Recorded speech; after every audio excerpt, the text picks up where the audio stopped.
Bay Packers, and David Dunn is the solo return man back at the 1-yard line. A very pleasant evening here in Oakland, California. Should cool off just a little bit as the game goes on, and we are underway. Dunn takes it right at the goal line. He's out to the 10, looks to the far side, cuts back to the 15. Nice return across the 20 out to around the 23 of the 24-yard line. Rich Gannon will be the opening quarterback for the Oakland Raiders. He'll probably go a couple of series, but that's about it. Having a very good preseason to go along with last year. Stinchcomb, Wisniewski, Robbins, Collins, and Kennedy, that offensive line. Tyrone Wheatley, John Ritchie, Jerry Rice, Tim Brown, Roland Williams, starting backs and receivers.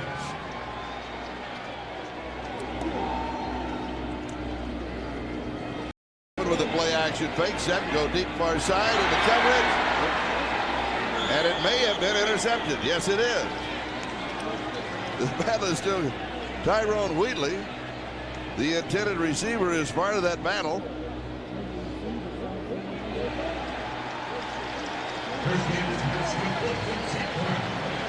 And Tim Brown was there inside of Wheatley, and they say he caught it.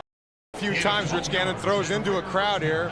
He fakes one way, throws back the other way, and they're fighting for the ball, and Tim Brown's able to come down with it. That's a great effort on Tim Brown's part. You know, it's kind of like tie base goes to the runner, I guess. It does. The simultaneous catch does go to the receiver. It is a first down. 3-step drop over the middle. Again into a crowd and again on target. This to Jerry Rice. So Tim Brown and Jerry Rice opening first 2 receptions. That may be it in the game for them. That'll save them. Here's that defensive line for Green Bay. Russell Maryland drawing a starting assignment, as does K.O. Williams as a linebacker. They're both, of course, former Raiders with McKenzie, Butler, Sharper, and Williams in the secondary. Second down and 4. Market second down and 3 officially. And it takes a lot of time. And he hands off to Charlie Garner. Garner should get a lot of work today, I would imagine, in the ballgame. You know, it's hard to say. I think, you know, this is the 5th preseason game for the Raiders, only the 4th for the Green Bay Packers. So I think Coach Gruden, you know, played most of his regulars last week a little bit. I think he just wants to play a series or 2 for these guys. Hopefully, either this first series or the second series they're in will be long drive so that they do get some repetition, and then just let them sit down and get ready for the opener in you know, a little more than 10 days, 8-9 days. And the running backs have been getting a lot of work this preseason. They feel very comfortable back there. Kirby had a great preseason. I think they have some of the best running backs in the league now in terms of tandem. Third down, just lofts it over the defender. It is incomplete. Tim Brown, the intended receiver. Antoine Edwards had the coverage for the Packers. So it is 4th down, and that means that Shane Leckler will come in to kick it away. Yeah, Tim Brown had tight coverage. I think it was an automatic fade because of the tight coverage, and Rich Gannon just missed him to the outside. Charles Lee is the return man for the Green Bay Packers.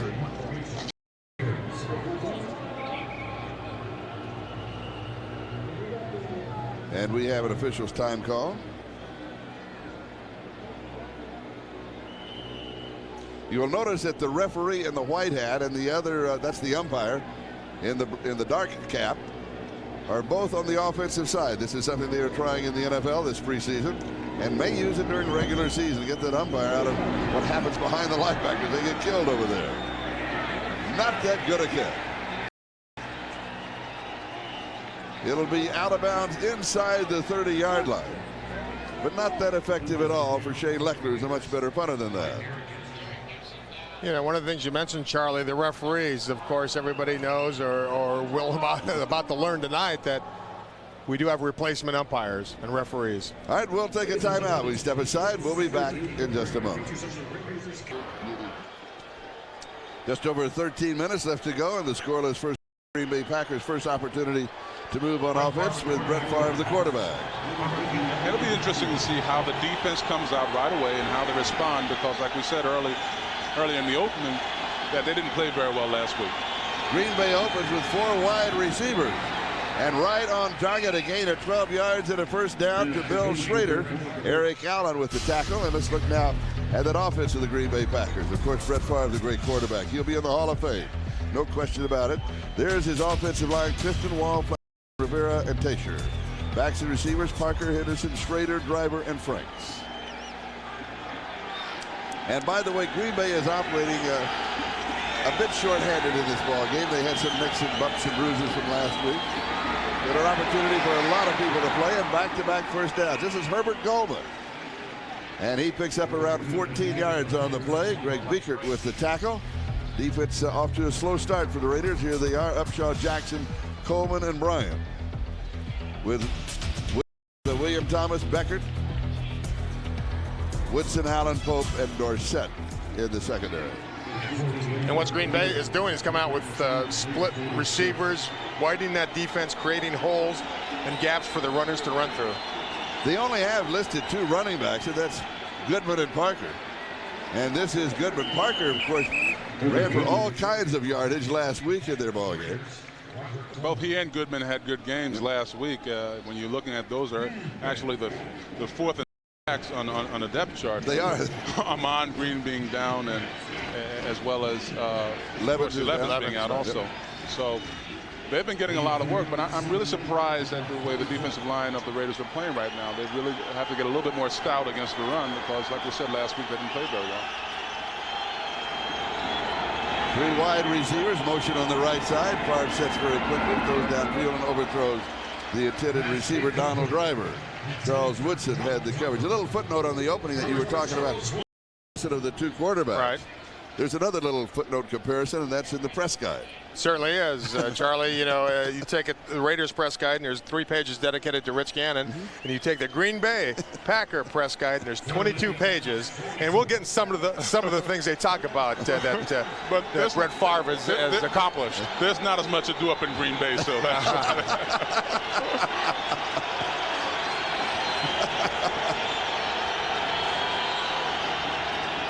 There's pressure. Throw over to everybody in a hurry, and he is decked after he releases it.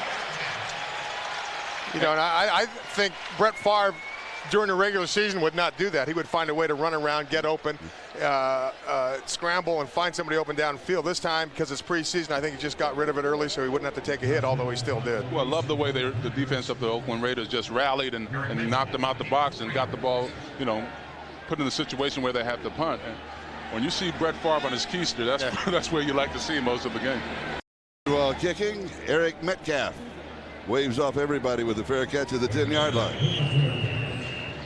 We have no score in the ball game. We'll step aside. We'll be back with the Raiders on offense in just a moment. Welcome back to Network Associates Coliseum. This is Charlie Jones along with Jim Plunkett, Sean Jones, George Atkinson along the sideline. Mike Sherman, now the Executive Vice President, General Manager, and Head Coach in his 2nd year as Head Coach for the Packers.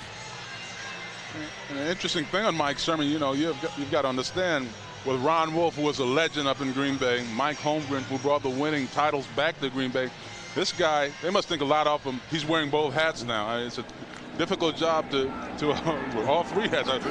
My partner here is putting up 3 fingers, 3 hats when you add in all the responsibilities he has. And of course, Ron Wolf started his great career here with the Oakland Raiders. Not a lot of running room for Charlie Gardner. Bonnie Holiday leading the Packer defense. So mark it at the 11-yard line. Give him a yard on the play. It would be nice to see the Raiders put a long drive together, even if they don't score. Just get out of their own territory, work real well together, so that they can't sit down and feel comfortable about what they've accomplished tonight. Right, you're right, Plunk. You've got to get that work, and we talk. It's a different mindset now. Early in the preseason, you're talking about, oh, this is just boring preseason. But at some point, you've got to play football. You have to get ready for the season. 2nd down, 3 wide receivers. Everybody is covered. Finally gets it off. Pass is complete right on the far side to James Jett. 2 feet inbounds, leans across the boundary. Tyrone Williams had the coverage for the Green Bay Packers. A lot of great protection for Rich Gannon back there. He moves around a little bit. The linemen have to chase him somewhat, gives himself more time, finds Jett on the sideline, and Jett makes a real fine catch, not going out of bounds, keeping both feet in bounds and making Real fine effort, but a great job by the offensive line. 3rd down and 2. The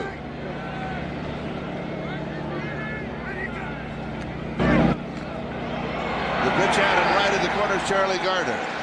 Just needed a couple. He got it. Nathan Wayne makes the stop. I love that play. And the reason why I like that play is you'll have Tim Brown coming in motion. Somebody doesn't yell crack, or if it does, the outside man doesn't hear it. But what I love most about that play is that you will see Charlie Gardner coming downhill. And when he's coming downhill, he's better than one in the league, I believe. You're going to see the kick-out block here coming downhill, and Charlie Gardner just hits it going full speed. You can't stop that play. With that crack coming from the outside, it's a very difficult play to block, especially with a running back like Charlie Gardner. And Tim Brown did a great job on number 54. Sure did.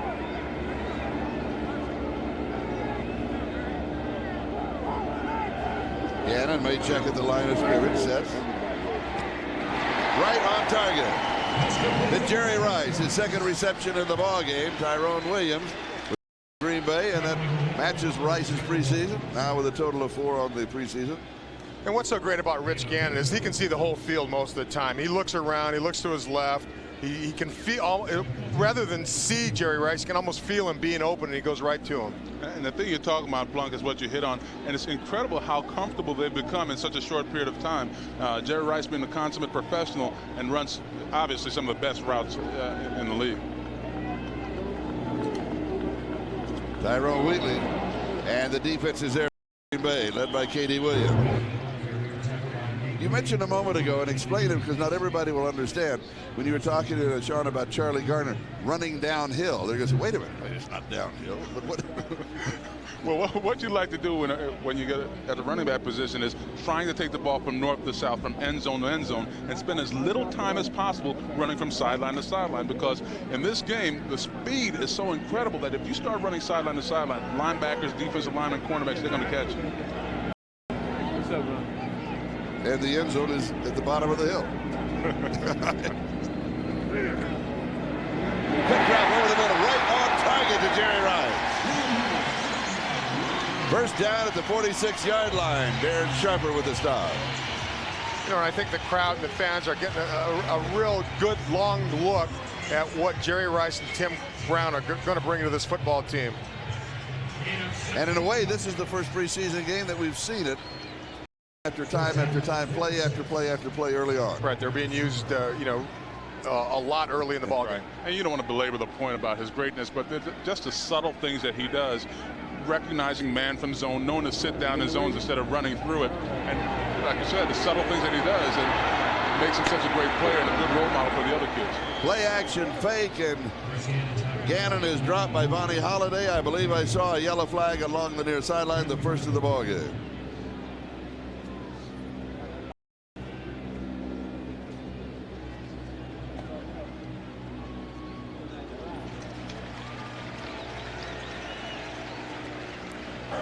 Offside, defense, lined up in the neutral zone.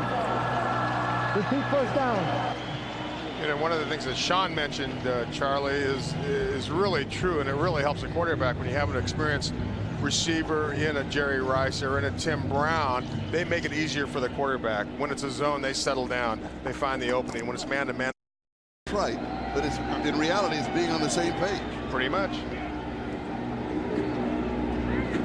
The second back through has, it's Whitley bets it. He's to the 35, the 30, the 30, 10, into the end zone for the touchdown. Tyrone Wheatley.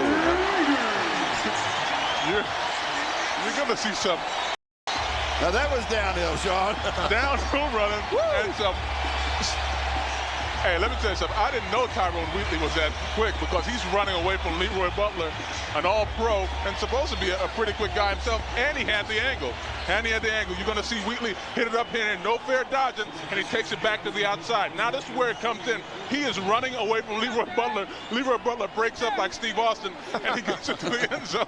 I mean, that's the kind of play where tomorrow in the field, is going to get dogged by his teammates. The extra point is good. And the Raiders have the early 7-0 lead. Let's take another look at it. You know, it's an off tackle. Well, as soon as they get it going, it's an off tackle play to the right side. Tyrone Wheatley breaks the line of scrimmage, cuts back, does a great job on Butler.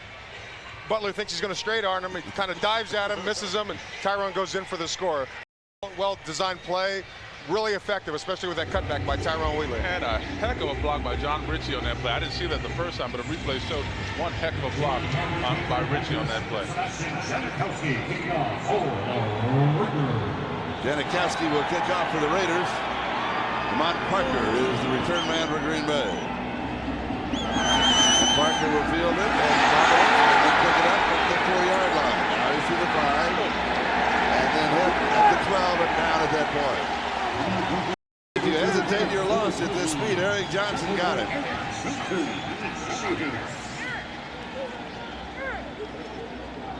Here we're going to see the play there by John Ritchie. You're going to see him coming here, and he's going to just put a hat on a hat. Boom!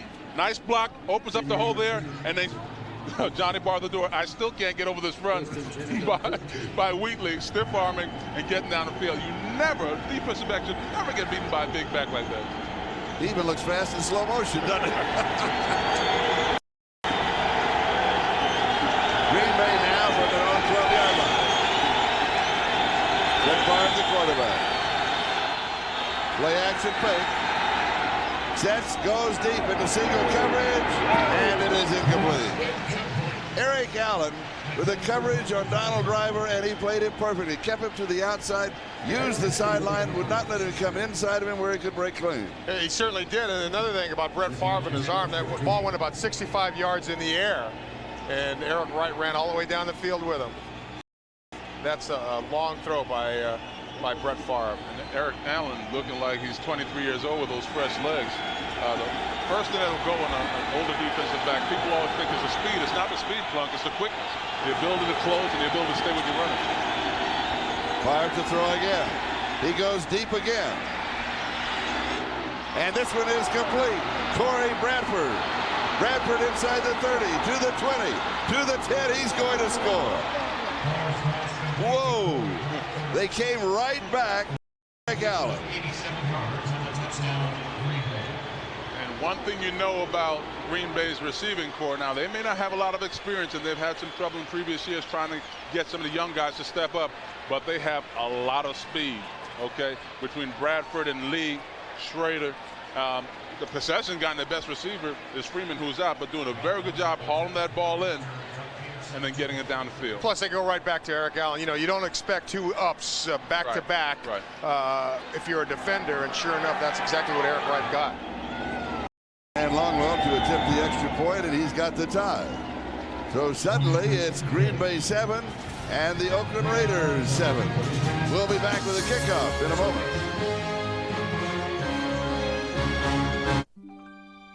Game at Eric Allen twice. He won the first time. Green Bay won the second time. This looked like he misjudged the ball there. Yeah. And then it's hard to get on your horse while the other guy's galloping, you know, to try to catch him. But it just looked like he misplayed the ball. And normally you have help coming from the inside going out. They both seem to have overplayed the ball. And it totaled out at 87 yards for the score. David Dunn is now the return man.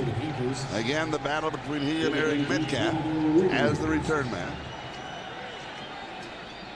Ryan Longwell will kick it away for Green Bay. Very suddenly, we are tied 7-7.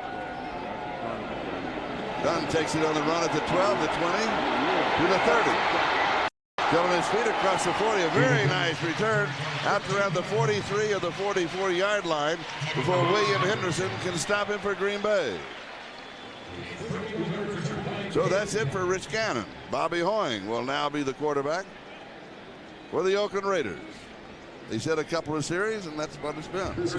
That's about it. And David Dunn is a kickoff returner. He's one of the biggest guys back there that I've seen in the league. And when he tackles him, he brings down the field with him.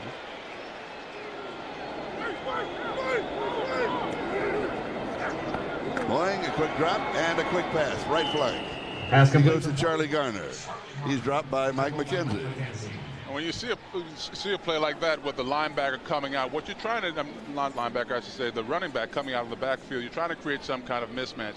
On that play, the Packers weren't fooled by it because they ended up with a defensive back covering up a running back coming out of the back. It didn't really fool them on that play. Marcus Knight is in, James Jett is in, and a double tight end set. Second down. And flags and whistles before the play can get off. You know, and you mentioned Marcus Knight. You know, he's had a big preseason, 12 receptions, leads the team in receptions and yardage. We have a false start, number 86 on the offense. It's second down. That'll be our. And so they decided to keep, you know, Marcus Knight over Kenyon Rambo, even though they like what Kenyon can bring to the table. Still, Marcus really stepped up and delivered for the Raiders this preseason. And they also have, the Raiders also have a couple of players that can be like Marcus was. They can go to the training group and stay with them and work with them for a year, and then, you know, maybe just need one more year. That's it. Charlie Garner. Need a year. He's ready. He's had a few years behind him. Yes, he has, and they've been some good ones with the 49ers. Tyrone Williams with the tackle. And this is Charlie Garner at his best. He hits the hole quickly, gets through before anybody can get their hands off the blockers, and picks up, you know, 12, 13 yards. And the first down at the Green Bay 45-yard line. In case you just joined us, 4.5 minutes left to go first quarter. We are tied 7-7. Gannon was doing it, and now Hoying on the ground again with Charlie Garner.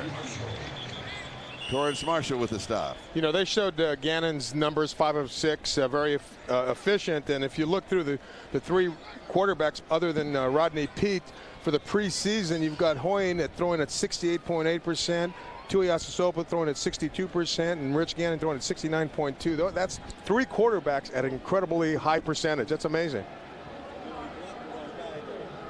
Well, this running game right now is on. I mean, if you can run the ball like I throw the ball, throw those percentages out, because they're doing a heck of a job.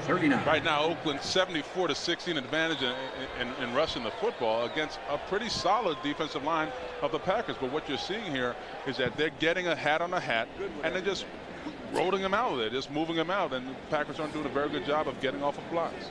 You know, and a couple of things. This is exactly what Coach Gruden wants to do: be able to run the ball against anybody. Right. Number one, and for number two, it makes the quarterback's job a lot easier when you've got and 5 or 4 or third and 1 or 2. Right. I mean, you've got your pick of weapons, whether play action, drop back, or run the ball again.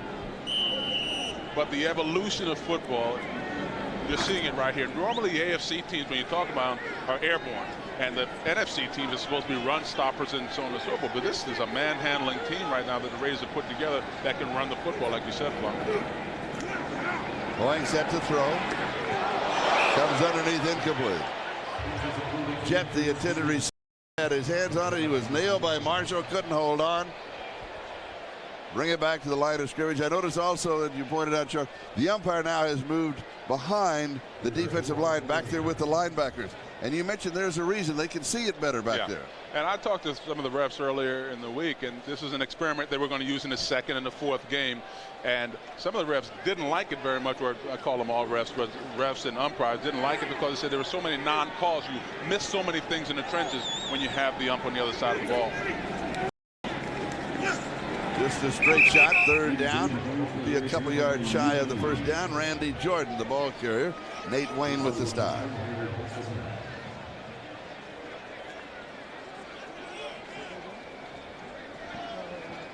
So it will be fourth down. And Tyrone Wheatley comes here. And Charlie Garner is there. So the Raiders are going to go for it on fourth down. Fourth down and 2 at the 37-yard line.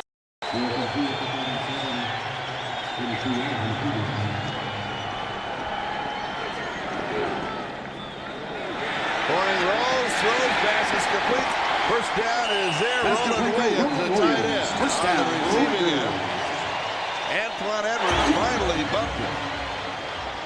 But they got it very easily. You know, it's a good play action fake by Bobby Hoying. They fake the run to the left. He fakes a pitch, Bootlegs to the right, tight end is completely uncovered. But what I like about it, it's Marcus Knight making a big block to spring him for a couple of extra yards, and it's coming up. Well, you can't see it in this frame right there. I mean, you know, he's doing a lot of good things, and that's why he's been, you know, kept by the Raiders so far. You see the chess match that is football. You know, early in the quarter, they come with the crack play, they go for big yards, they come back with the same crack look, and now throw the ball. I mean, that's good play calling by John Gruden. First down, Randy Jordan, the ball carrier. Wayne. You know, absolutely. You set one thing up to run something else later on in the contest. You know they're looking for it. Oh, yeah. Mark it at the 24-yard line. Gain 3 yards in the play, 2nd and 7 at the 24. And we have just about 2.5 minutes left to go in the first period.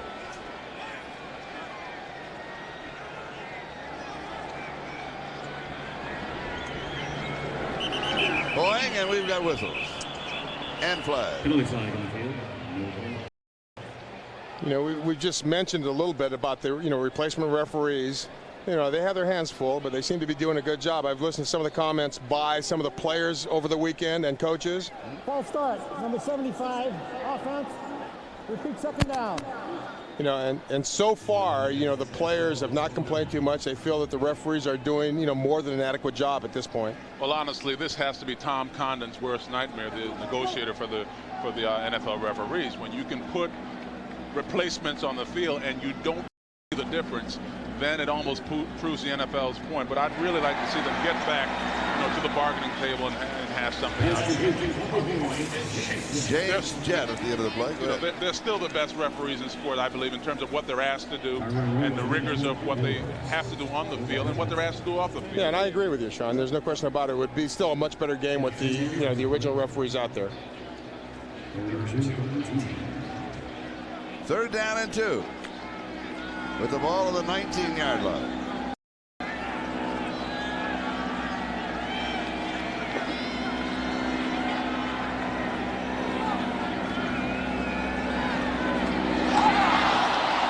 It is dropped by James Jett. It was right in his hand.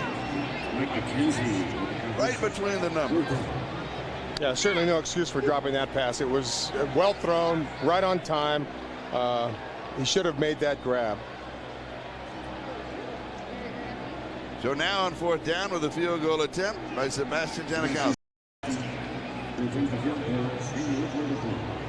James Jett's been almost a forgotten man in camp because of Jerry Rice and the emergence of Marcus Knight and other players. So from the 27-yard line, a kick of 37 yards, and it is good. 37 yards away. And the Raiders regain the lead. We'll be back with a kickoff. And even a pupil who is as experienced as Jerry Rice. Nice job. Hey, Jerry, on the rookie, just don't be so tight in your split. Think about this now. There's 3 linebackers, okay? You got the weak side, tight end has the mic, fullback has the buck. The closer you get to the tackle, the closer you are to the mic. Give yourself a little bit of air. Great job, man. Great job. And the kickoff goes into the end zone for the touchback. Kick is in. DeMond thought it was going to go out of bounds. Well, that was great. That's some great stuff. You give a hats off to our people in the truck, producer Billy Zager there. And what you see there, you see Jerry Rice nodding his head, you know, like soaking it all in. And that's the greatness of a guy like that. Not above being coached Right. by a guy who's, what, 2 years younger than he is. All right, ball on the 20-yard line. This should be the last series for, Doug Peterson's in there now, Peterson's Charlie. in. So we have one Brett Favre story we didn't get in. I'll get it in. All right, Don't work worry. it in. We'll get in a shot of the sideline or something and work it in. There he is.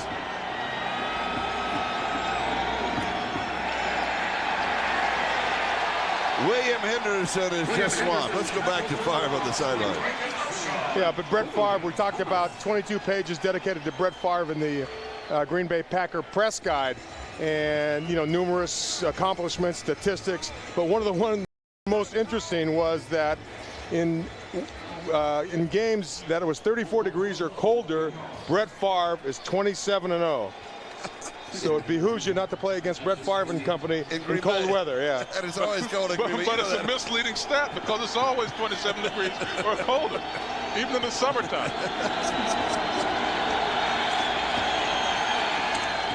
Peterson has pressure, gets it off, and it's incomplete. Donald Driver, flag is down. Donald Driver, receiver. Charles Woodson had the coverage, and they drop a flag right at the contact of the 29-yard line. And it looked like Greg Beekert ran into the receiver before he had a chance to catch the football. I'm not sure about that, but it looked that way. And the flag came in a little late. Right. Defensive pass interference. Number 54. Push down. You were right on it. You're going to see Beek here getting his drops. Yeah. And he's there a little early. He's there a little early. He's back to the ball, doesn't see it at all, just hits the receiver. I think Beek was just running to get to his spot, though, and the receiver was there. And somebody happened to be in a spot, though. Another flag down. A scrum on the right side. Herbert Goodman, the ball carrier. Beeker right in the middle of it. I'm going to tell you something I noticed about these refs, though, these replacement refs. They just toss the flags. You know? They don't really throw it. You mean vengeance is... I don't know if they're just being very cautious. They want to make these guys mad. Offensive holding, number 68. 10-yard penalty. On Mike Wall. Now that's a critique. So we can see the holding right here with Tony Bryant right here in the middle. We can see the ref, though, on the holding call, and it's just a nice little toss of the flag, just floating in there. They said they were going to be nicer, so it's just translating that even if you want to be nicer. Screen right side, pass complete to Goodman. And Goodman is cut down by Beekert and Woodson. That is one heck of a play. The play was not made, but it wasn't because of lack of effort on the part of Upshaw. I mean, he made a great move inside and just got to the ball. Heck of a play by him. Into the first period, and the Oakland Raiders lead the Green Bay Packers by a score of 10-7.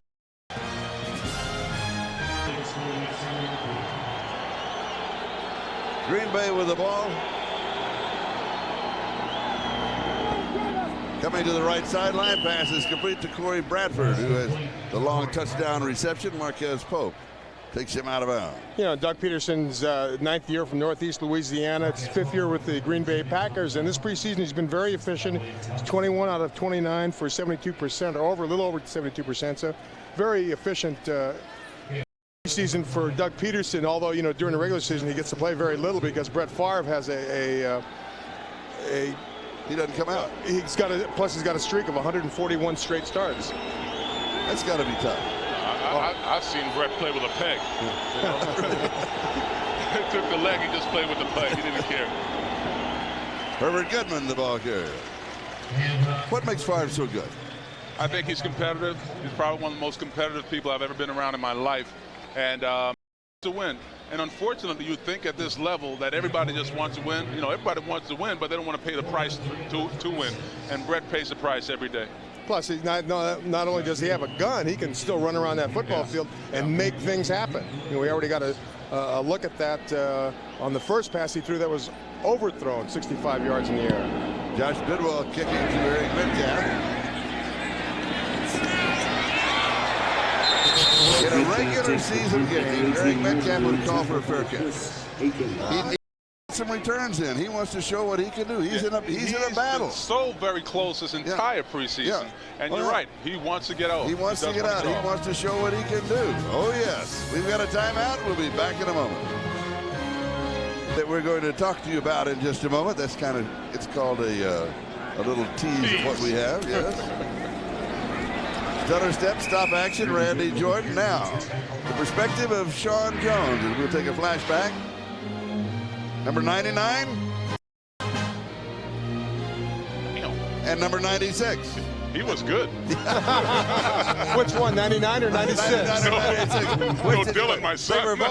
They were both. Here are both Sean Jones. Oh, no, had a lot of fun. Now, it's interesting, though, playing for Green Bay for 3 years and playing for the Raiders for 4. Everyone remembers me as a Raider. Even though you won a Super Bowl with the Green Bay Packers, it's fun to walk around the street. People still remember you as a great Raider. It's nothing like playing for the silver and black. How big are you? I am. Charlie, that's a personal question. I know, but I can look it up in the press guide. You're both of That them. never says the truth. You're what, 6'6"? No, 6'7". 6'7". Right now, my girlish figure has changed. Well, what was your playing weight? 280, right around, about 300, 295. He's 6'7", 345. But jolly. You know TV adds weight to you. I know what else does too. Age. God. Here is Terry Kirby for the Raiders. Torrance Marshall for the Green Bay Packers. There have been some great stories in training camp, Don. You mentioned Terry Kirby. Terry Kirby's one of them, guy that came in here, and they said they were going to experiment with him at fullback and halfback and put him in some different situations where there'd be some matchup problems. Well, he's done everything that they've asked him to do in preseason. I think he's going to be a wonderful, wonderful addition this season. Marcus Knight goes across in motion. Oh, and he was there. Jet was wide open. And if he'd been able to catch that on the run, I don't think anyone would have caught him until he got into the end zone. It was a little low. A little low, a little in front of him. Tough catch. Kind you got to make, though, if you want to make this team. It wasn't as bad as we thought, though. I mean, it was a catchable ball. Yeah. It was more catchable. You're right. Of course, I know from a quarterback's perspective. Catch the ball. That's right. I don't care where you are. I throw and you catch it, right? That's right. My job.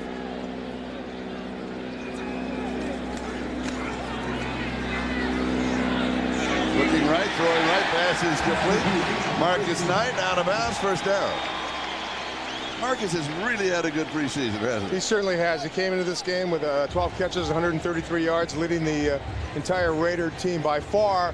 And, I think part of it was his experience with the developmental squad for the Raiders. He got to learn the system, got to learn what they expected from him, and he certainly delivered. And, he's got every right to be down there doing what he's doing because, he's performed and he's worked hard at getting where he is right now. First down, 46-yard line.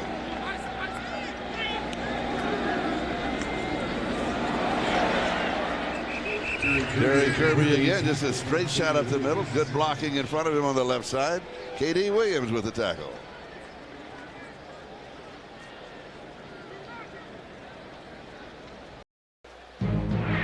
Last week against the Cowboys, you were there. Oh, he was. Bobby Hoyne saw him over the middle, a nice seam route. He goes up high for the grab, comes down with the ball, and he doesn't fumble it until he hits the ground. And in the rule book, the ground can't cause a fumble. So, in essence, it was a touchdown. But unfortunately, in Mexico, they didn't have replay capabilities, so they couldn't ask it to have it checked.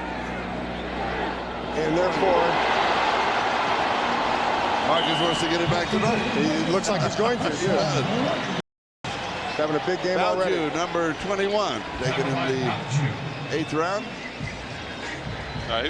He's had a nice camp and a product of their practice squad, and does some very nice things in a subtle thing like we're talking about right there. Zone once again, and doing a very good job of settling in the zone and taking the field once he's caught the ball. Like Plunker said, has done all the right things to be on this football team and will make this football team. And Green Bay has called a timeout, stopping the clock with 10 minutes and 34 seconds left to go here in the first half, with the Oakland Raiders up the Packers by a score of 10-7. And we've had some exciting plays, including a Brett Favre to Bradford touchdown pass of 87 yards and a Tyrone Wheatley 49-yard run for the Oakland Raiders. So it's been a fun first half. This, of course, the last preseason game, and the one thing from a player's standpoint, you want to get through this game without being hurt. We'll step aside, back in just a moment. On strike, replacement officials here doing a pretty good job. Roster cut 53 on Sunday, and the Pat Bowlen John Elway controversy. And what that's surrounding is kind of like the unfair advantage rule that we've seen in San Francisco and some other places where there's a discussion about a contract that was not turned into the league where Elway may have had a $30 million option to purchase 10% of the team. It was not turned to the league, thus giving the Denver Broncos an unfair advantage in terms of how it would affect their salary cap. So that's going to play itself out through the courts over the next few weeks. Yeah, although we don't know much about it now, a lot of it's going to come to light, and we'll certainly learn a lot more about what went on between, John Elway and Pat Bowlen. And people might say, why is that a big deal? Well, it's a very big deal. People are scrounging for nickels nowadays in the salary cap to make sure that they have guys to sign. If you can sign side deals with guys that can bring players back, and remember, that was a year after he'd won the MVP in the Super Bowl, to bring people back in your fold because you can't afford to pay them. It does give you an unfair advantage. But we say Right, of course. All right, Terry Kirby, the last ball carrier. Antoine Edwards with the tackle. But, you're talking earlier about, this is a time to really shore up offensively, defensively. And it seems so far, almost halfway through the second quarter, that's exactly what the Raiders are doing.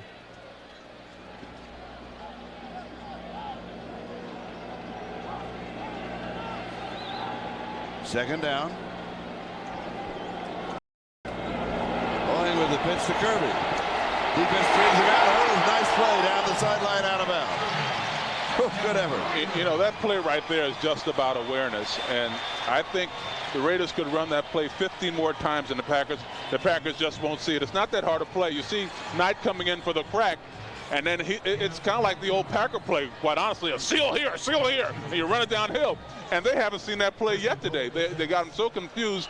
See, once again, he's got a convoy in front of him, Plunk. And this is a great job by Zach Crockett, seeing the guy coming to make the tackle. He stops and makes the block to help spring Kirby for a great longer run. game. Exactly, great run by Kirby too on that play.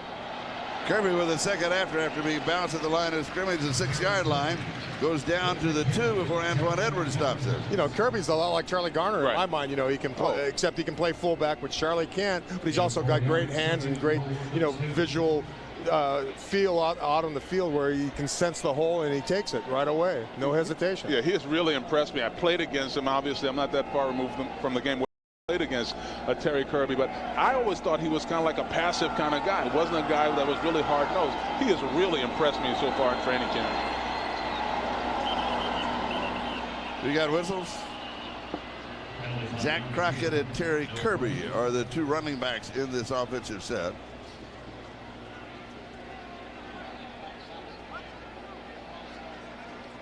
False start against the Raiders.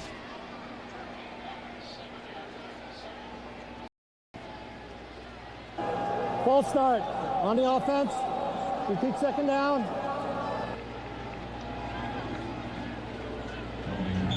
They'll bring it back to the 7.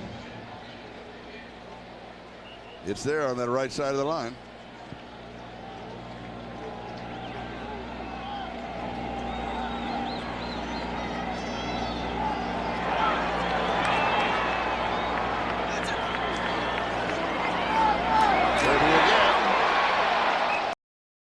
Keeps going to the 1-yard line. Like the Energizer, isn't it? You just can't stop him. Exactly, and Green Bay read it fairly well, and yet Terry Kirby kept those legs churning and picked up 5 yards on that carry. And here you see it right there. They read it, they grab him, yet he breaks tackles, bowls over people, and gets down to the 1-yard line.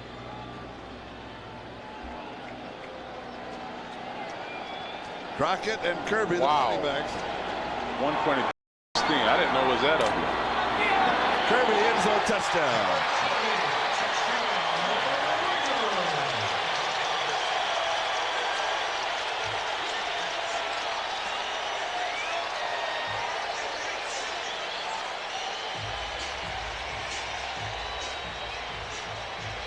That's great patience by Terry Kirby, realizing that the hole was clogged, just taking your time, biding your time. And one thing the Raiders offensive line did on that play, even though they didn't drive anyone off the ball, there was no penetration, so he was able to make his move. And blocked by Middleton there.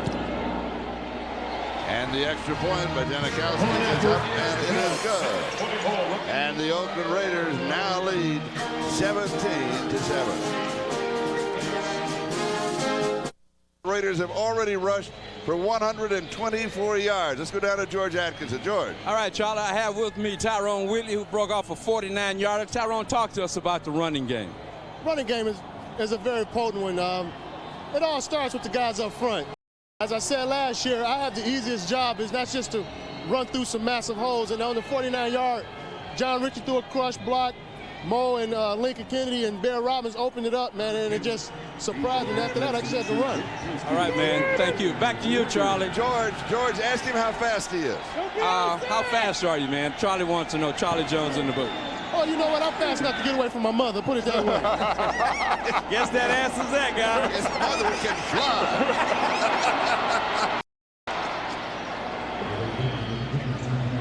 Here's Herbert Goodman on the return.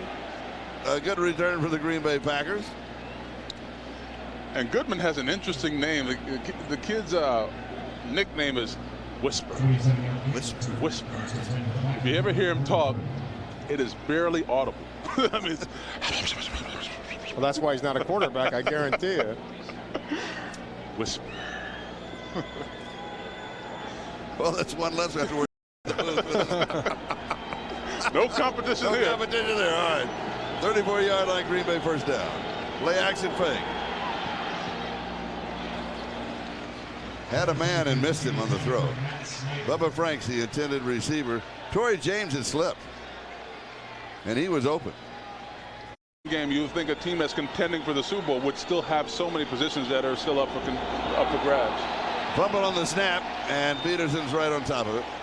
Well, team has increased. Incomplete. Due for one. He's just a step, just hasn't gotten it yet, but he's due for one. Josh Bidwell, he's a good kicker. This one hangs up, it'll be short. Fair catch.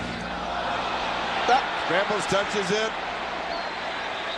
As soon as it's touched, it's a fair ball for Green Bay to recover.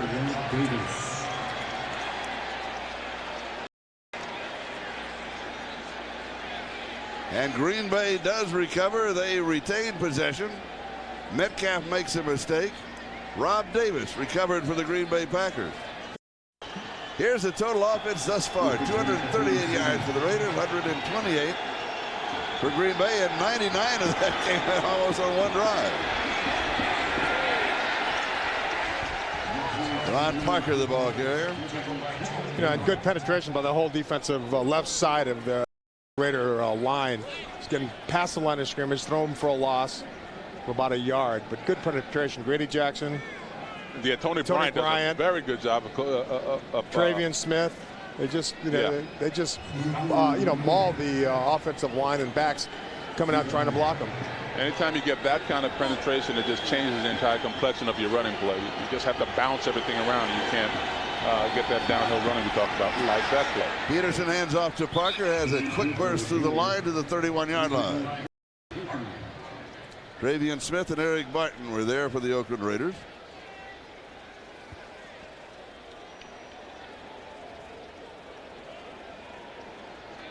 Here it is again. Has that explosion right as he gets to the line of scrimmage, sees a little daylight.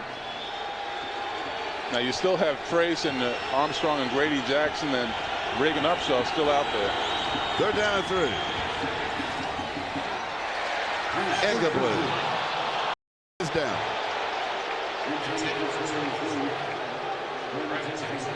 Charles Lee, the intended receiver. Brandon Jennings, the defender. You know, and here's another guy fighting for his job at the cornerback spot, along with Eric Johnson. Pass interference, defense, number 39, first down. They called it on Brandon Jennings. I'm going to check this play out to see where the call is, and that was not a very good call. It looks like he just lost his balance and started to fall backwards when he makes his cut. There he grabs with that left hand on the back, grabs the full of jersey. But the official was right behind him in the corner and was looking right at the back. So he had to call. Damon Parker. Eric Barton for the Raiders. Yeah, but if the Green Bay Packers don't get their running game going, I think Brett Favre's going to be in for a long, long year. I think you're right, Plunk, and that's what plagued them. The running game didn't plague them last year, but the offense as a whole, in terms of being able to have that power of the power running game as well as the stretching the field of passing game that they're so accustomed to. Little play action fake into the end zone, and he overthrows the intended receiver. That's Charles Lee.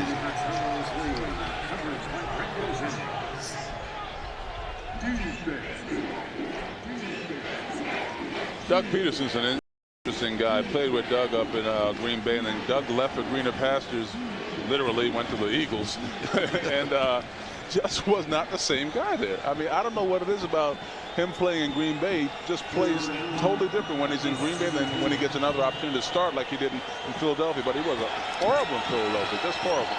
And he's come and solidified the second spot here in Green Bay. Well, you know, sometimes it's the system, sometimes it's the pressure of starting week after week. And he is sacked.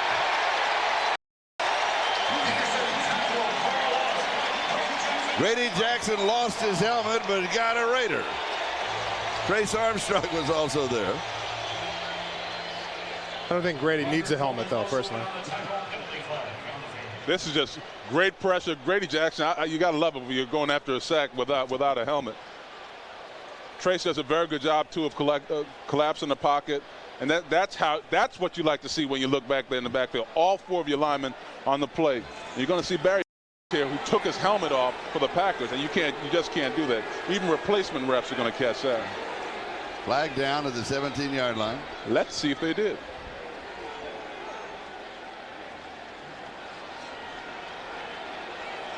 Did you read? And I read in the paper recently about an NFL player who had been injured. Personal foul, number 91. After the play, first down. That's on Upshaw. Right. That the player came back off of an injury, and a concussion like that or a play like that, and they had repainted his helmet like the crash dummy helmets and put it in his locker. He said, "I have 60 suspects who did it." Here's Parker. Yeah, that's a heck of a play by Grady Jackson. Certainly was.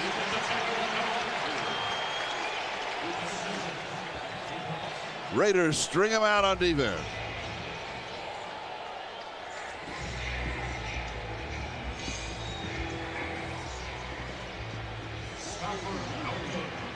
Oh, there's the uppercut.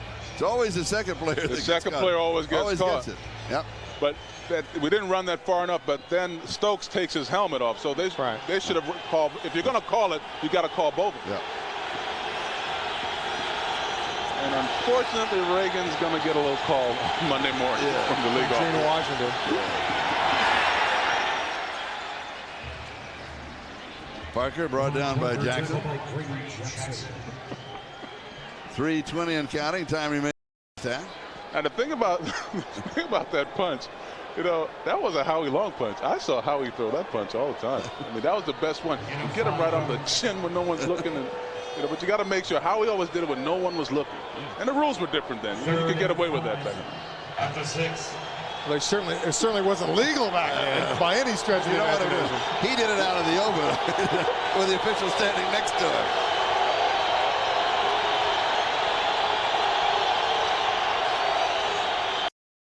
Third down, fade, overthrown. Oh, needed a touch and had way too much on it. Bobby Collins, the intended receiver. Jennings picked up the coverage. It'll be fourth down, field goal attempt.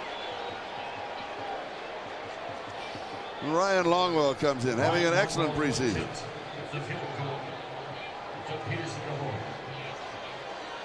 Peterson, Rob Davis the snap. 14-yard line, attempted 24 yards. Bad snap, nice recovery by Peterson. It is good. And the Green Bay Packers take their total now to 10. And the Raiders' margin has been cut to 7. Back with the kickoff.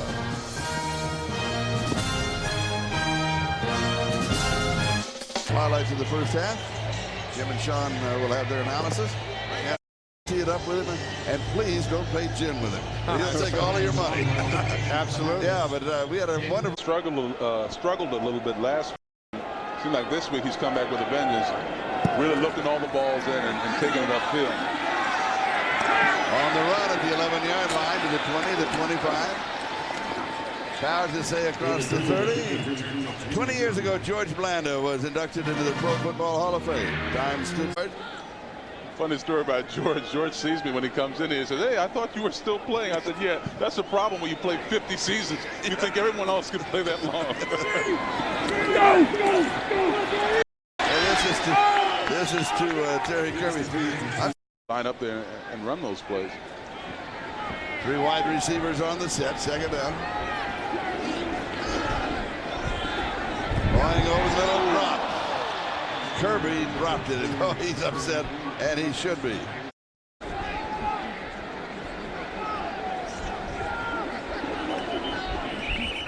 Whistles. Randy Jordan. Now it seems like what you said earlier, it's all about the matchups. How can we create different matchups? Getting running back on linebackers, wide receivers. Again, but mostly it's about schemes right now. Leftward kicking. Charles Lee, the return man.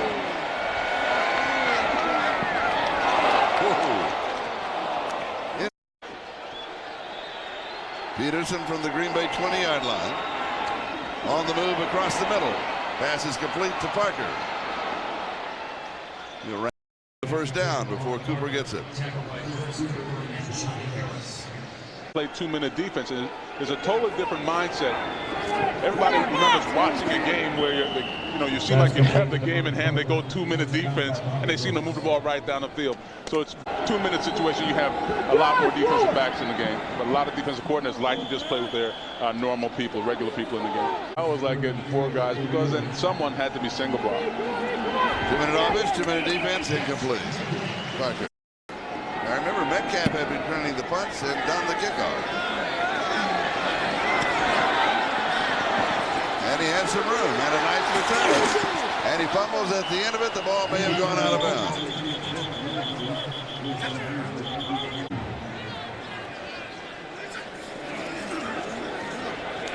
Going to throw over the middle. Pass is complete to James Jett. But when you get in 2 minutes, the pace picks up. So are they able to keep up with the pace of the game? Pass is complete near side to Terry Kirby. And it will be settled. They always get settled. I found out the hard way. Hoying is chased, steps away, tries to get to the sideline. And he's trying to throw it out of bounds, incomplete. He was outside of the tackles, so he could do that. But Jim and myself had the fortune or misfortune to go through a strike. Like 5. I did. We got killed every time. Green Bay. Certainly are. Oh, great. Oh, look at that. Oh, hello. That was certainly no whisper. Going to happen? Yeah, I know what's going to happen. That? Knee down, really did. All right. Joe, a rather interesting first half. We've seen a lot of big plays, and we've seen some matchups, challenges for spots, and we still have a second half to go. And Sean Jones, George Atkinson along the sideline.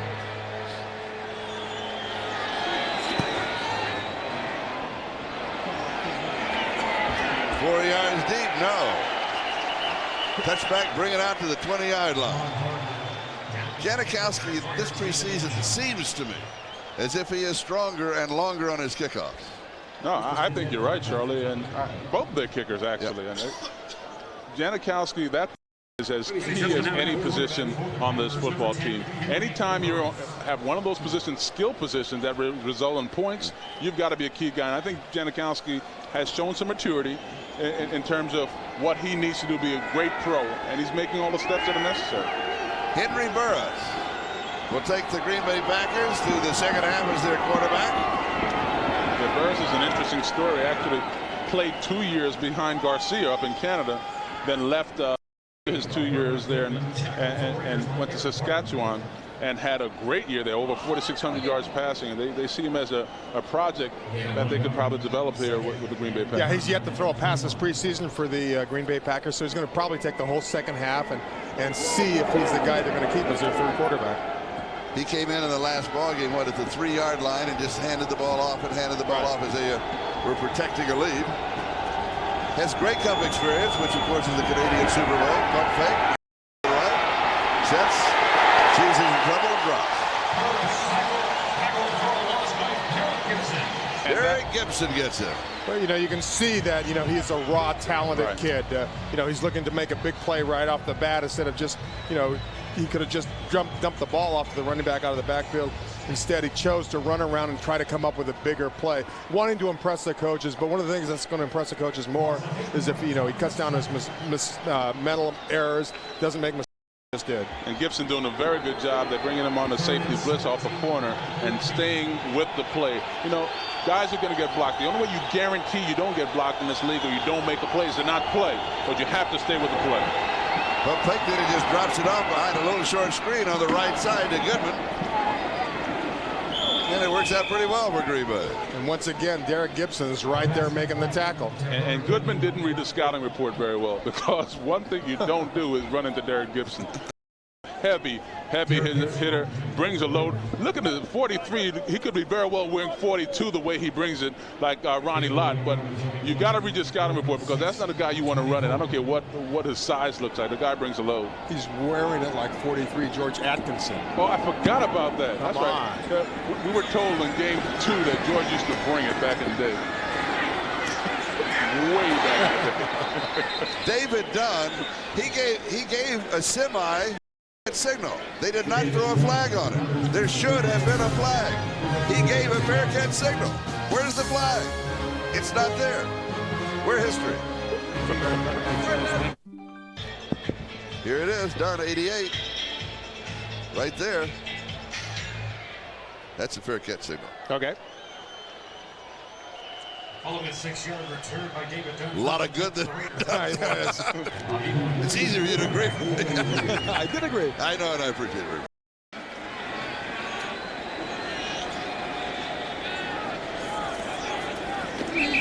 Coyne will start the second half. And we will start it with Terry Kirby and whistles.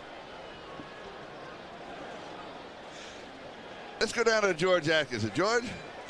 Yeah, guys, I had to comment on your comments up there about Derek Gibson bringing it like number 42. He brought it like number 43. Hey, George, and it wasn't so far back in the you said. I'm right behind you, partner. I thought it was Sammy Seal, number 43. Hey, George, I was trying to stick up for you. I guarantee it. I know, Plunk, but Sean, hey, get this correct, man. It wasn't that far back in the day, my friend. All right, George. George, can you turn just a little so we can see more of the gray here on the side shot? All right, Sean. Because George Bland and I had it covered at halftime. Terry Kirby. Oh. Kirby's having an excellent evening. He is. And he nothing there. Picked up 4 yards on a play that was stopped behind the line of scrimmage. Good effort on the Terry Kirby. He looks young. I mean, he looks young. You're going to see the play here. He hits it into the line, which he's supposed to follow against blockers, but there's nothing there. So he bounced out, and he's going to show you some hops right here. Here he goes right here, getting over the defender and making something out of nothing, just like Plunk said. Williams and Wayne team up for the tackle, second down.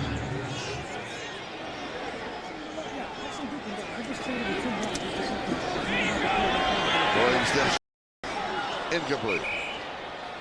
Randy Jordan, the intended receiver. Chris Gizzy was there for the defense. And there they moved Kirby around. They split him out to wide receiver, and he ran up the field. I think he was just clearing out more than anything else, but still, he's very versatile running back. Chris Gizzy. That's an interesting name. Chris Gizzy. Either you're going to be a football player or you'll be very insecure. Gizzy. Getting Gizzy with it. Well, it could be an attorney, Gizzy and Jones. Flags again. They've got some interesting names over in Green Bay. But one of the things that Coach Gruden mentioned at halftime, too many penalties got to be corrected. False start, number 77 on the offense. Still third down. Toby Miles. Sean, you look back. There have been a lot of false starts. Just one quick. It seemed like there have been a lot of false starts against this game of one particular penalty. Right. There have been. You're absolutely but right. They should be used to whoring by now. It shouldn't be. It's the refs. That's right. When in doubt, play the refs. I heard a whistle. Oh, Pass incomplete. Zach Crockett Towards Marshall. hit by Marshall.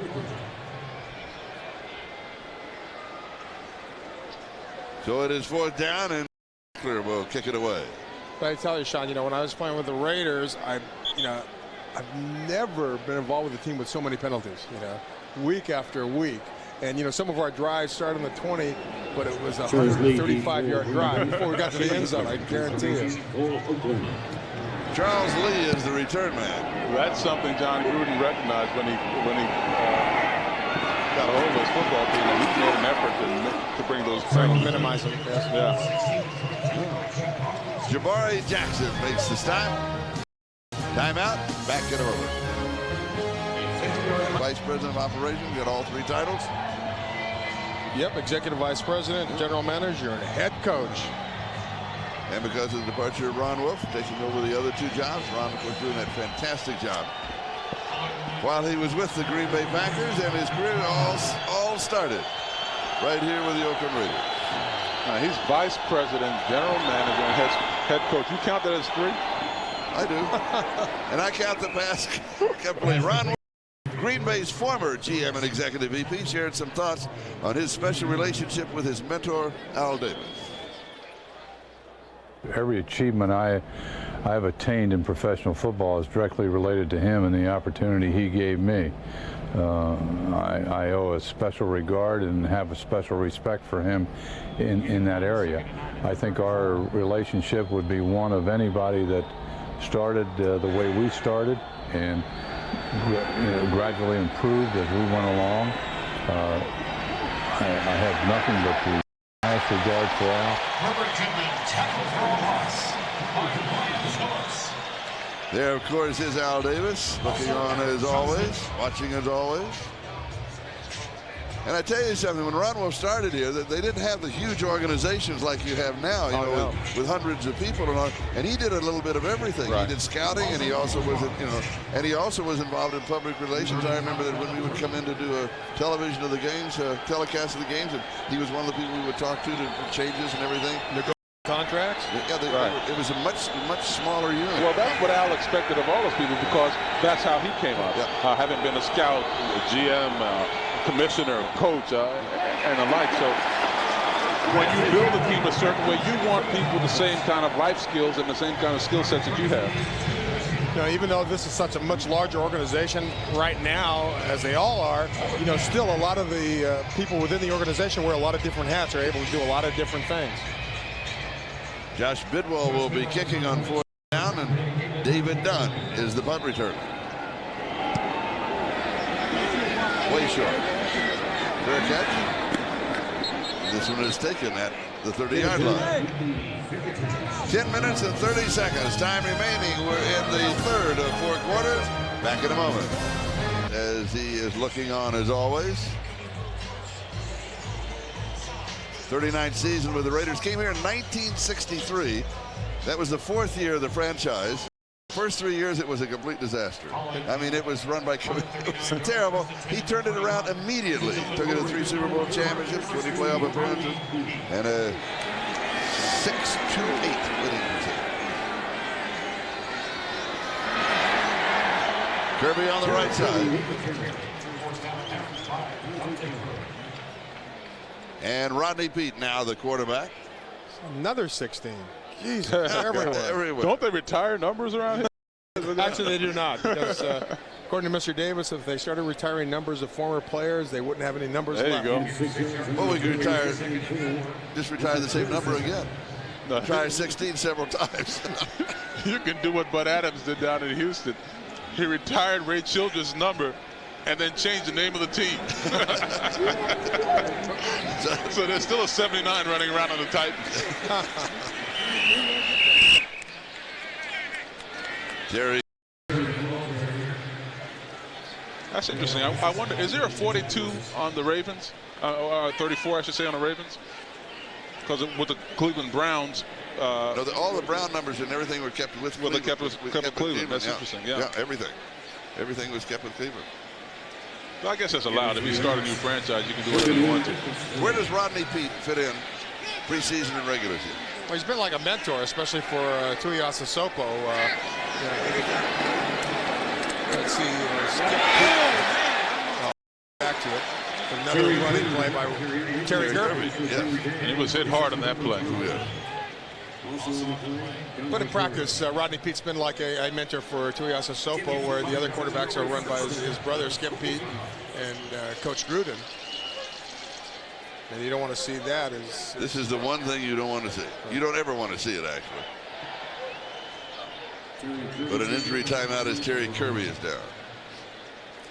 Can you keep 4 quarterbacks on a 53-man squad? You can, but I still don't see the point in it. Well, they did that last year at the beginning of the season. They started with 4 quarterbacks. So, anything can happen. But Rodney is a valuable part of this football team. Back in a moment. And he has had 47 yards, a touchdown, 11 carries in this ball game. Let's go back and see what happened. Straightforward play here by Terry Kirby.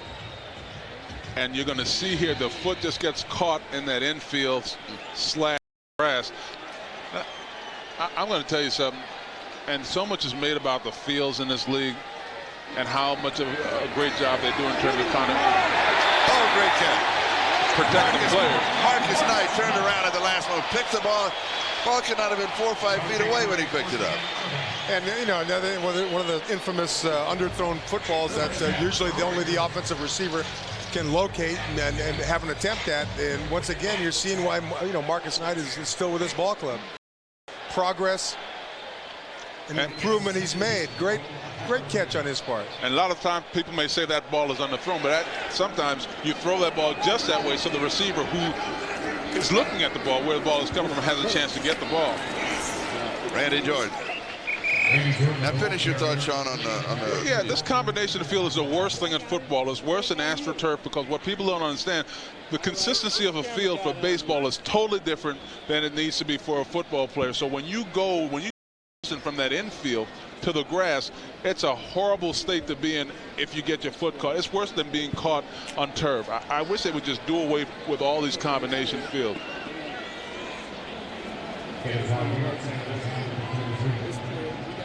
Second down.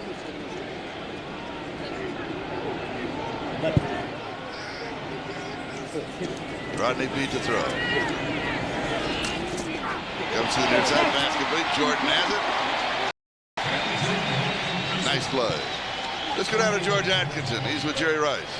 Yeah, Charlie, I'm with Jerry Rice. And Jerry, it looked like you picked the offense up very quickly. You ready to start the season? I'm looking forward to it. Offense, I have a pretty good perception of what to do. Now, I want to ask you this. Now, Babe Ruth had a candy. And, guys, I want you to see this. Jerry Rice has a candy. Talk to us about Well, this. this is Jerry Rice's Playmakers. And we have an exclusive with Kmart.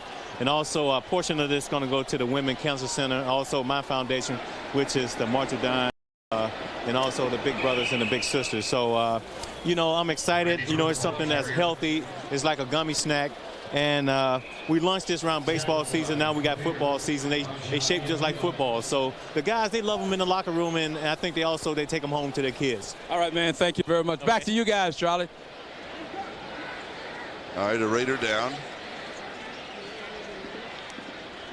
Randy Jordan. And this is exactly what you don't want to see in the final preseason. 5 hard games. You don't want to see your guys going down. And what you're trying, but you can't prevent it. You have to play guys in the second half. And this is a hard run. And once again, you got that leg caught in that bloody infield, man. I'm telling you, I hate this thing, man. I hate it. There's no way around it when you're playing on the field and in this situation where the A's play and the Raiders have to play, why can't you cover up the infield? It doesn't make any sense to me. You spend all this money on these players, and then there's no way to protect them. It's nuts. And the Raiders go for this position at running back with a lot of depth now. They've gotten their second, running back injured during this game.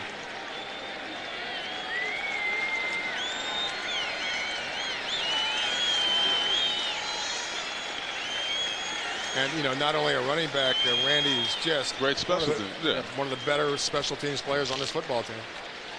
Yeah, you don't like to see anybody get injured, but when you're getting geared up for a run at it, it's just not a good thing.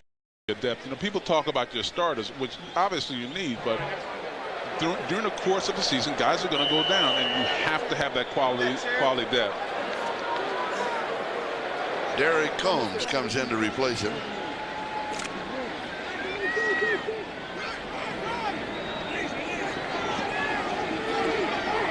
Rodney Peete, the quarterback.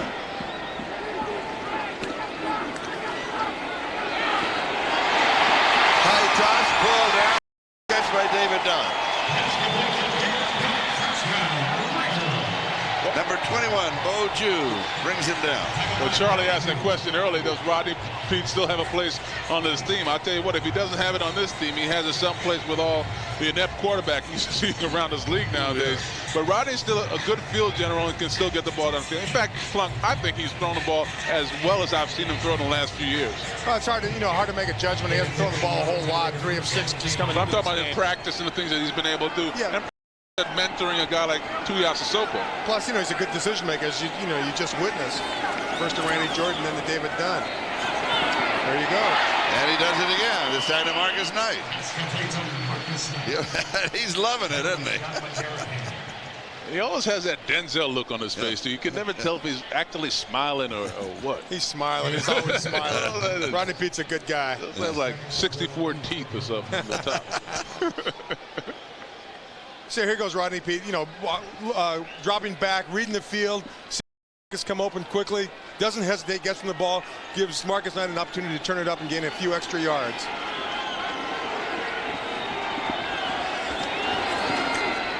Combs the ball carrier. And Derek will get to about the 1-yard line. Tripped up by Devon Claybrooks and Dante Curry. Dante Curry. Gain of 3 yards. Andrew Glover checks in. 3rd and 1 at the 2. You know, I'd like to see Coombs get in the end zone. He's a rookie out of Ohio State. You know, it'd be his first score in the NFL. Be exciting for him. David Dunn in that offensive set.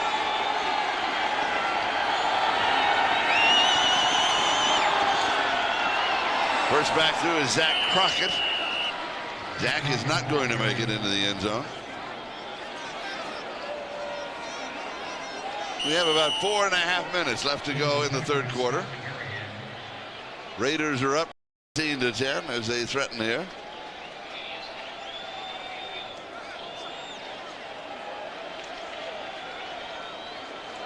And Rodney Peete asked for the chains to be brought out. Is there enough for the first down? Might be there. Could be. It looks like it might be. Yeah.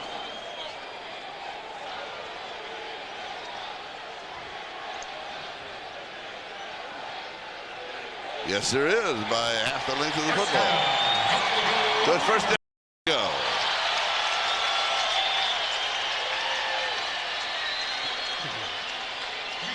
I'm with you. Let's give it to Derek Combs. Yeah. Be nice. Now, the interesting thing about Pete as we're watching this game, I'm just thinking this thing through, Plunk. He's actually playing one of the hardest positions in football. Not the quarterback position, but the quarterback that comes off the bench 2 times removed. You know, you may have your starter go down and then the backup is now in. But then when you the bench cold, it takes a special kind of play to make things happen. Oh, perfect pass. Yeah, you're sitting there for a long time. But you're right, Charlie. It was a perfect pass. Oh, he read him, didn't he? And he waited and he broke outside and then he hit him. You know, Sean mentioned, you know, Rodney Pete's got a lot of experience behind him. He's a cool, calm, collected guy out there. Nothing's going to rattle him. And, you know, there was a perfect example. The pressure was on. He had to make a decision of where to go with the ball. He did so quickly, even with pressure coming in his face. And Marcus Knight ran a beautiful. I mean, it was, you know, just like it's drawn up. Janikowski with the extra point is good. So add 7 more for the Oakland Raiders. We'll be back with the kickoff in a moment. I want to give you an update on both Randy Jordan and Kirby. Kirby, he has cramps, basically, nothing very serious. On the other hand, Randy Jordan has a sprained ankle. Back to you, Charlie. Ooh. On that last drive, Rodney Peete was 5 of 5 for 46 yards and the touchdown. And in the ball game, Marcus Knight has 5 catches for 55 yards and a touchdown. And he got his touchdown that he was deprived of a week ago Yes, he did. in Yes, Mexico he did. City. Yeah. Rodney Peete might be done. Put in his work. I bet you he hopes so. Damon Parker, the return man, moves at the 5-yard line. Now the 15, now the 20. 22 yards on the return. Tackle by Derek Combs. And this is just what we were talking about with Marcus Knight. He has been busy, and he has been very, very effective. And there it is, the touchdown. What an improvement over a year ago. Certainly, you know, a lot of time mature, learn the system, learn what they expect from them, go out there and work hard at it, and you know, it certainly shows this year. Well, he's one of those products of the Raiders practice squad, and they've done a very good job. The Raiders have an interesting system. Their offense is so complicated, as well as their defense, that they end up not signing guys from other teams for their practice squad. They end up signing their own guys back. So guys now are still fighting for those positions on the practice squad if they are released. Bobby Collins on the receiving end of the Henry Burris pass on the run. Brandon Jennings with the tackle. Raiders out in front 24-10 with just over 3.5 minutes left to go in the third quarter. We'll mark the ball shy of the 30-yard line. Defensive line is Ekior and Cooper, and making plays on the ball. That's what you need here.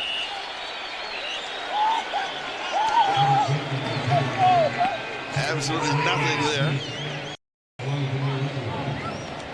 Travion Smith leading the defense.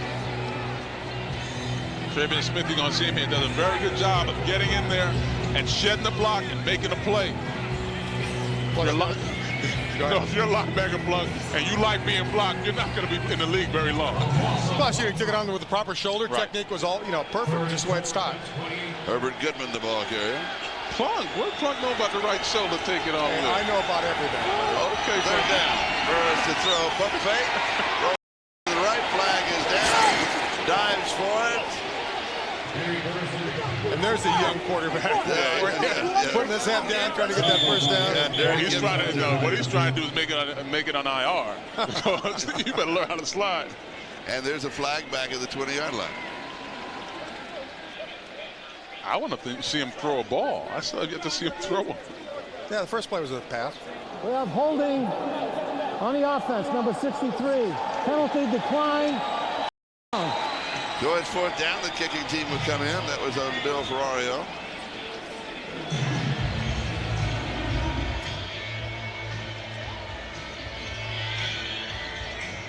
Okay.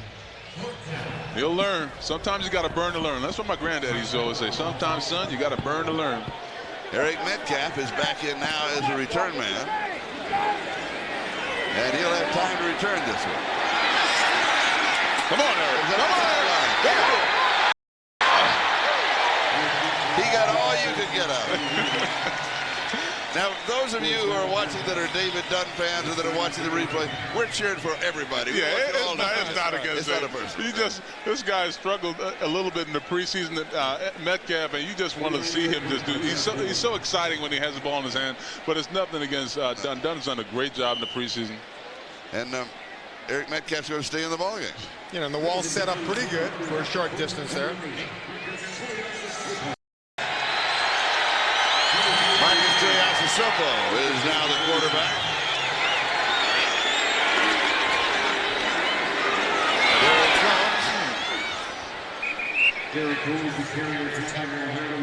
Hurley Tarver makes the tackle. See, in a play like that, and Napoleon Kaufman can get outside, but not a Derek Combs. How's Tuiasosopo done in preseason? I think he's done wonderfully well. He's learned from every game. Start off very hot in that first Dallas game. I think his level of play has dropped off a little bit, but this kid's got a great future ahead of him.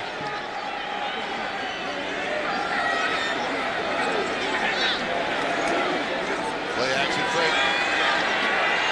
On the run, passes complete to Andrew Glover. I think all in all, the tight ends, and we just saw the play by Andrew Glover, tight ends have really done a nice job. They could go in a lot of different directions with the tight ends, but all of them, Fulcher, Williams has done a nice job. Andrew Glover has done a very nice job. And you like to see that out of your tight end. Not only great blockers, but they're very good receivers also. Jeremy Brigham also. Right, he just got healthy last week in Mexico. But, you know, the Raiders have had a tradition of great tight ends with Raymond Chester, Billy Cannon, Dave Casper, Todd Christensen. Timeout. Sean, with your size and speed and quickness, have you ever thought about being a tight end? No. Just never liked getting hit. You'd rather deliver. I'd rather hit. You'd rather hit somebody. All right, we've got a timeout with 49 seconds left here in the third quarter. And the Oakland Raiders out in front of the Green Bay Packers by a score of 24-10. And have one of those conversations on the sideline with the quarterback and the head coach. What are they talking about? Well, he called timeout. Either I didn't see if the clock was running out or he just got confused with the play that was called, exactly what he was supposed to do. So, you know, it's, you know, one of two things. You're going to go over what called prior to that timeout, or if there was any miscommunication, they want to straighten that out and make sure everybody's on the same page and they're doing what they're supposed to be doing out there. And the communication is the key. You always have to make sure all of you guys are on the same page. And this close to the beginning of the season, that has to be worked out. Plus, they want to know what the guys in the booth are saying about him. But 9 days before the season starts, hey man, it's going to be a great season. It's going to be a very exciting season. Raider fans should be very impressed with the team that they try to put together. Almost makes the play.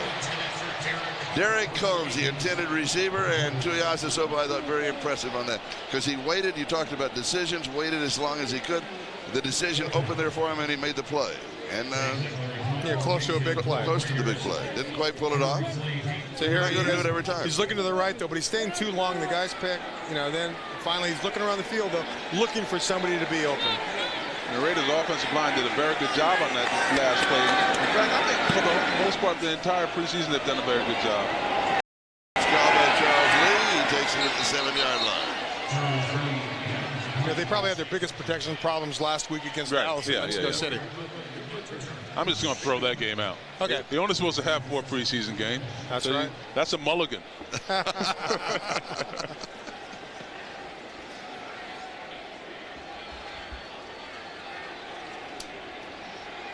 John Gruden was in People magazine. That was one of the this offseason.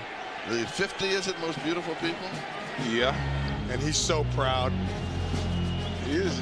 Well, not my type, but I guess I can see it. I understand he caught a lot of flack from the players. He had to know we were talking about him because he had a big smile on his face. He's got a cute and Chucky kind of look, you know. When the players got all over him about it, he said, if it wasn't for you guys, I'd have made the top 10. I don't know if we can see it here, but if we get a good shot, well, he's got that turtleneck on, but he's wearing those love beads around his neck. And he's too young to be a hippie, so I don't know where that comes from. It's just like good luck. You know, we all have superstitions, some thing, you know, throw the love beads on and make it happen. We'll take the countdown. Just to avoid that conversation, we're going to end the quarter on a Sean Jones statement.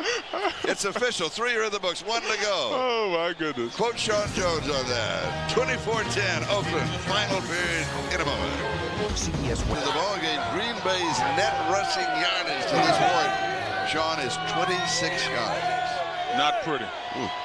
See, they must have heard you defense, too. Not pretty at all, yeah. That black hole, that's when you know you're going to make a championship run. You talk about offense, you talk about defense, special teams, coaches, you know, front office, but you got to get the fans rolling early. You know, they can't just jump on the bandwagon later on. If you got the black hole working by the 5th preseason game, you got a chance. And they're working now.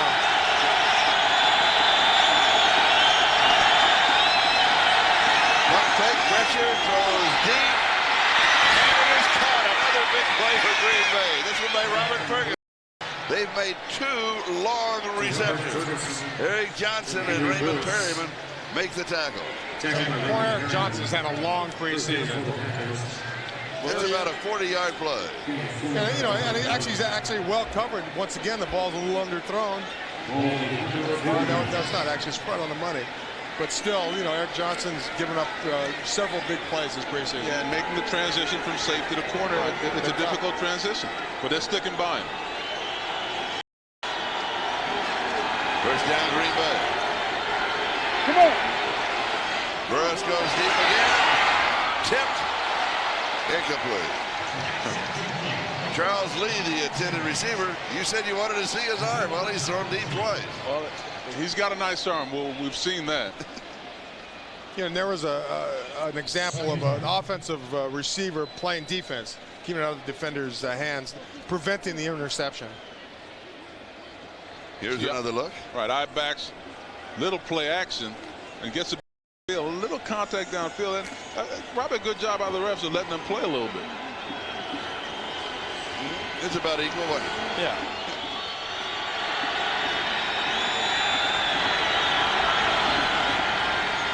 The throw again.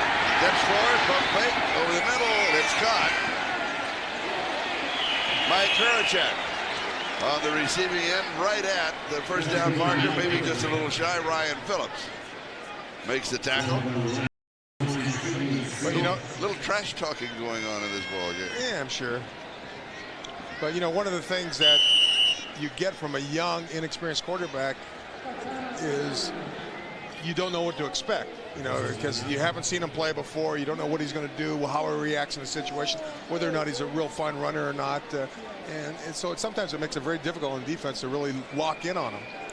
Is it fair, though, to characterize these guys that are third-year players that may have played in Canada or the arena as being truly inexperienced? Well, I mean, but you know, the Canadian game is a much different game. Here, it's a much wider field, sideline to sideline, and you know they do run more up in Canada. And plus, you know, the team they're playing against right now on defense has not seen him, that doesn't know exactly how to react to him, what he's going to do in a certain situation. Will he take off and run? Will he sit in the pocket? Here's Parker. Brandon Jennings makes a great stop there.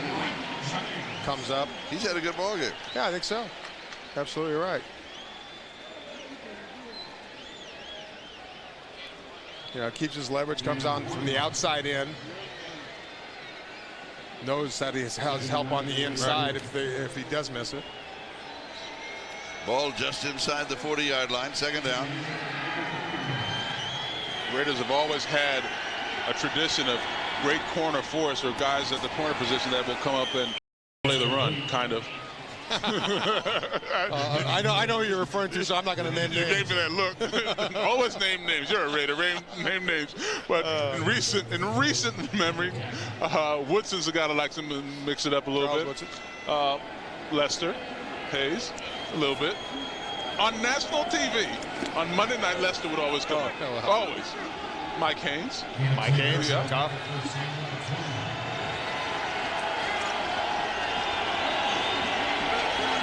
Green Bay. Bump fake screen. Well analyzed. That is a great job. Ryan Phillips. Great job by Ryan Phillips. Very heady play. He was all over that screen.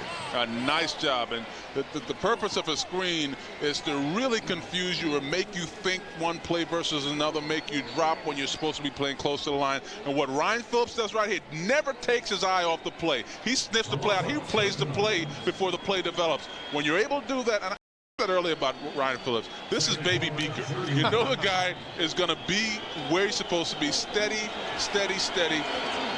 And he's done a very good job for this camp.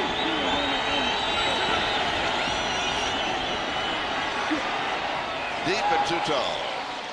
Henry Burris overthrows Bobby Collins. Travian Smith was there for the Oakland Raiders. And one thing I've seen about Henry Burris is that everything he throws, even the screen, everything he throws is on a line, though. There's no air ball. He doesn't give his receivers the chance to adjust to it in case it's underthrown or overthrown. So, you know, that's something I think you've got to learn and get better at. Sean says, he played in Canada for 3 or 4 years. He should have that by now.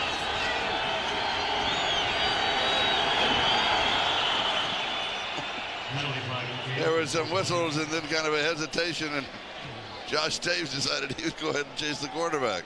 And Burris was going to have none of that. Have to. If it's free, you take 2. Yep. every day of the week. We got defense, offside. Oh. Still third down.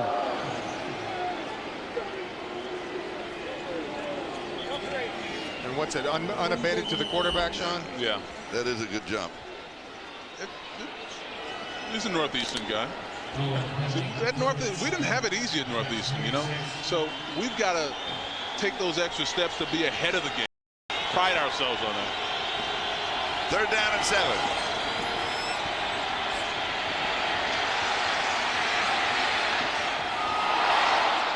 Incomplete. It goes right through the hands of Derek Gibson, I think. Charles Lee, the intended receiver. You're right, same thing. Everything's on the line. Right on the line. Josh Taves actually did a very good job of playing that play out and staying between the man and the ball and making the quarterback take longer to make a decision on that play. Ryan Longwell has hit from 24 yards out. This is a 43-yarder. And it's good from 43 yards away. So he is 2 for 2 in the ball game, and it's 24-13. The AFL champion Oakland Raiders face the NFL. The Green Bay Packers, their champion, in the American Football League, National Football League World Championship game. Longest title in history. Raiders credibility to the AFL and the once unheralded league. Behind Al Davis, the Raiders went from a lower rung team to one of the most dominant franchises in all of sports. And I remember at that time they had Green Bay defeated Kansas City in what we now call Super Bowl I and Oakland Super Bowl II. And they said, well, that's because the AFL couldn't stay with the NFL. Well, nobody could stay with the Green Bay Packers at that time, in the AFL or the NFL. That's what it was all about. Vince Lombardi brought him 5 championships. Oh, it was awesome. They were awesome ball clubs. Al Davis was actually the commissioner of the then AFL. And of course, Al Davis in reality caused the merger. He was the commissioner of the American Football League, and went out and started signing all the quarterbacks in the National Football League, including John Brody of the 49ers for a bonus of $1 million. And Bud Adams signed him on a cocktail napkin in Hawaii. And he held him to it. And he had lost the napkin. John Brody got the money, though. Oh, yes. And we hope he's recovering well in Palm Springs, too. We hope so. He's still been under the weather. There he comes. McGarrahan, Scott McGarrahan, number 43, was there for the Green Bay Packers. 10 minutes, 55 seconds, time remaining. 4 yards, second and 6 is a 38. Final preseason game.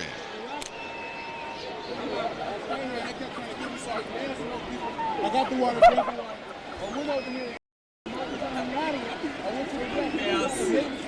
Tuiasosopo, hands off to Derek Combs. Nothing there. I knew number 94 would make a play for the Green Bay Packers. His name is... Give it to it, Charlie. Kabir Bajabiamila. Bajabiamila.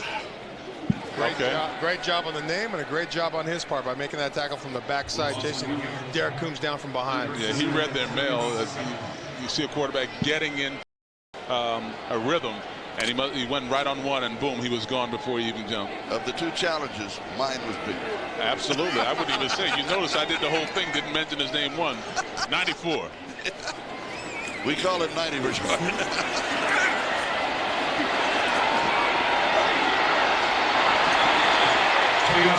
Decision making?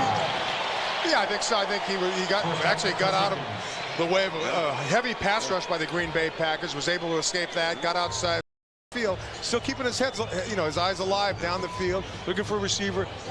Couldn't find one that he could feel comfortable throwing the ball to, so he took off and tried to run for the first down. Yeah, the Packers did a good job getting upfield and knocked each other off like Keystone Cops, though. And Marcus does a very good job being patient and then looking down the field. Nothing's there, tucks the ball and runs it.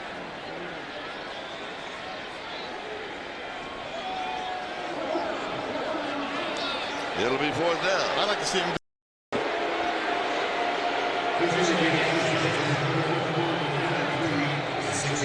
Apparently, Coach Gruden doesn't think so.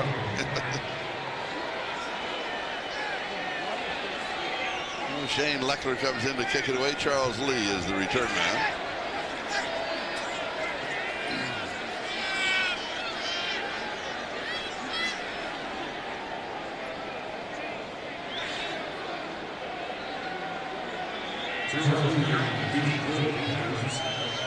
Special teams coached by Frank Novak. And Frank has an interesting philosophy. He's like, you know what? Everybody is responsible for scoring points. Offense, defense, and you know what? Special teams also. And special teams, obviously, the only position where you are sometimes playing offense and defense, and sometimes in the same play in a punting situation. He can score at any time. Excellent coverage. Raiders special team downfield to make the play. Smile. Back in a moment. 5th and final Oakland Raiders preseason game. They currently are in front of the Green Bay Packers by a score of 24-13 and have truly dominated the whole ball game. They've controlled everything. The Green Bay Packers have a couple of long plays, and that's it. And the Raiders, to me, appeared tonight anyway as being going out there with a purpose, being very intense both offensively and defensively. And as I said, earlier, I believe, just trying to get prepared for the game of the season. And if you saw Jerry Rice on the sideline, quick pass right flat, pass is complete and out of bounds is Charles Lee. Let's go down to George Atkinson. George? Yeah, Charlie, I'm here with Greg, captain of defense. Look, defense, man. Rating on all cylinders. Talk to us a little bit about it. Well, I think defensively we played a tough game, and we shut down their run early, and that's what we wanted to do coming in. And anytime you have a guy like Brett Favre back there, you got to play well in the pass defense and hurt us. But those are the things we got to cut down. Those one big play here and there, and we'll be a great defense. As defense ready to open up the season, you think you got all the pieces in place? I think we just need a little. It's a long week leading into the season, and we'll be ready to. Is that everything to do with me? Come out. Thank you. Back to you, Charlie. Well, what he said was that all the pieces are in place and they're ready. They just need a few days rest to get everybody healthy again, and they'll be ready to go against Kansas City. That's a direct. That sounds good to me. Multi-talented, Charlie. I didn't know you read lips. Yeah, I heard you say it. You learn all kinds of things in this business. He had illegal formation. The tight end was covered up on the offense. It's still 2nd down. What I started to say a moment ago also is that at the beginning of the ballgame, like the first half of the first quarter, when we saw Jerry Rice in there, we saw Tim Brown in there, we saw what the offense was doing, and how quick and sharp they really looked at the ball, and how you felt that this is regular season, this is what the NFL looks like. Right. And that's exactly the feeling that they had. So I think that they're right. I think they are right. It's going to be fun. It will be. Flag down, pump fake, Burris runs for it. They have, has to be a false start. Well, I think what the Raiders do, probably better than most teams in the NFL, is not to just coach scheme like Plunk was talking about earlier, but to actually create situations with the that they have on a football field. Number 72, offense, still 2nd down. On Earl Dotson. Yeah, some teams will come in there and say, you know what, our philosophy is we've got to go deep. We've got to go deep. Well, you know that if you don't have the personnel to go deep, you better shift. You better change. And when you have two guys like a Jerry Rice and a Tim Brown who are great possession receivers, and at times you can create situations that can get them downfield, you have to use that in your favor. I think they did a very good job, like Charlie, like you were saying earlier, in the first half of the game. Burris throws downfield. Receiver is knocked down, and he's still down. He was decked. It certainly was.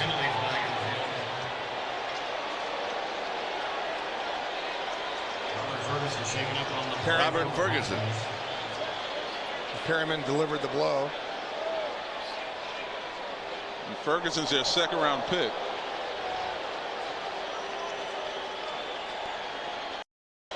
Right, he's a rookie out of Texas A&M. big receiver that really impressed in the preseason draft and combine, ran a very fast 4.3. Defensive pass interference, number 34. First down, Green Bay. The ball's just thrown down the middle, and guys, yeah, you can't. He wasn't going for the ball. You know, he just delivered a blow. Yeah. Guy wasn't looking. You know, that's not the kind I want to see, really. Now this is the kind of thing. Now we criticize the NFL a lot, and we say a lot of different things about what Gene Washington does and all his other plays, but that's not a good play. No. You can't make an excuse. No, I can try, but I can't make an excuse for that. That's a bad play. And it's going to be an expensive play. But Ferguson bounced up, ran to the sideline, so apparently he's okay. That's the best news of all. But that's not what the NFL is about, or pro football. Right.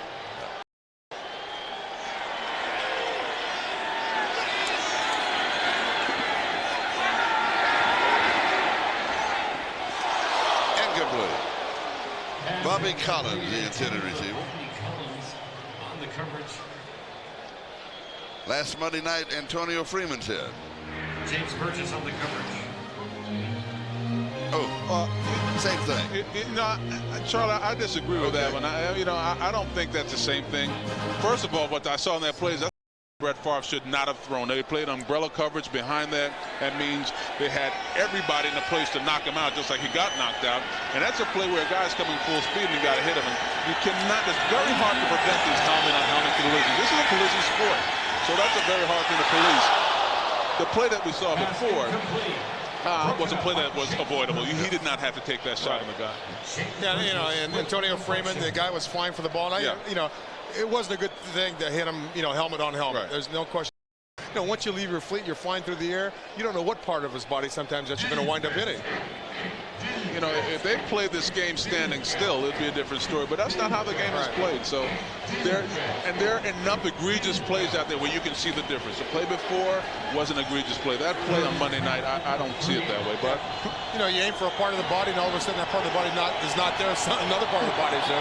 That's what you wind up hitting. Yeah, it's a split-second decision that you have got to make, and it's hard to it's hard to change and torque your body. Right. If I'm going to tear my body up, not to hit somebody else, they're going to get hit. It's just how it is.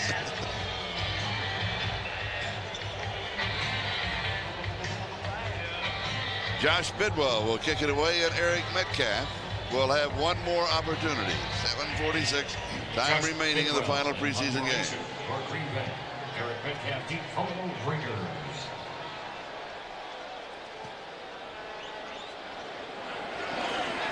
Bearcats taking about the 15-yard line. We now have 7 minutes and 40 seconds left in the ballgame. Raiders lead it 24-13. Down to the 6. Look at Green Bay 13 points. The Oakland Raiders 24. Raiders quarterbacks combined 20 for 31, 188 yards and a touchdown. Wheatley and Kirby each a rushing touchdown apiece. And look at this rushing yardage. Oakland has 162, and Green Bay has been held to 28 yards rushing. As we mentioned earlier, they have a lot of injuries to their running backs. Amon Green, Dorsey Levens, Henderson. So obviously they're having difficulty in running the football. They're still working on Robert Ferguson on the Green Bay bench.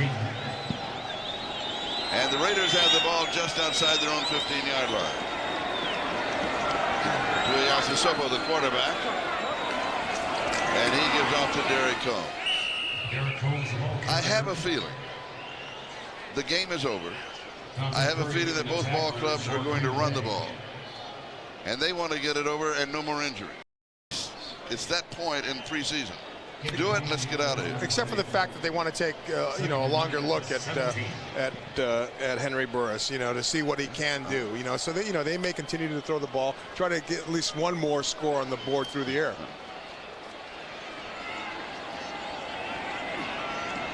Now watch Tuiasa Sopo go deep. What is that play? It was a naked bootleg. Well, I don't know if it was naked, but it was a bootleg to the left. Before was out there, your pal. Kabir. Bajabiamila.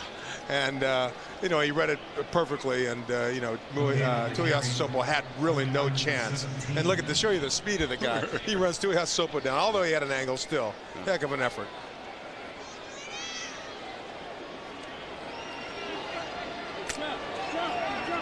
Third down and 9. Go ahead.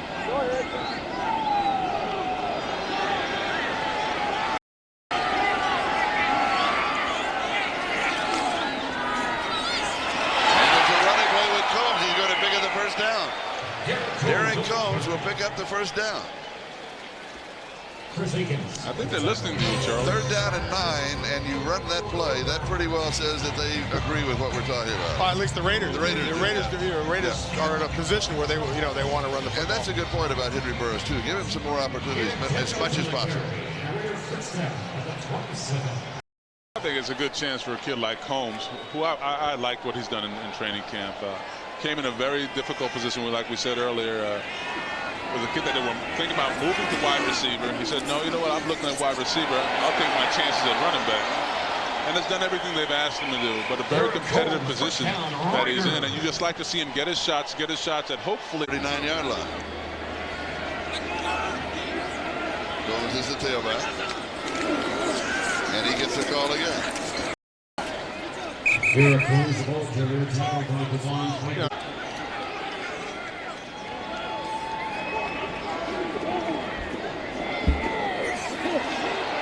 Combs to the right side. The last 3 plays have been Combs right, Combs left, Combs right. It's down.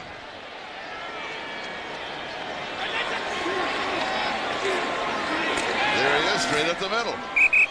Derek Combs. You want to get accustomed to being in the tough games and being ready to play football. It's not an easy schedule, but all winnable games.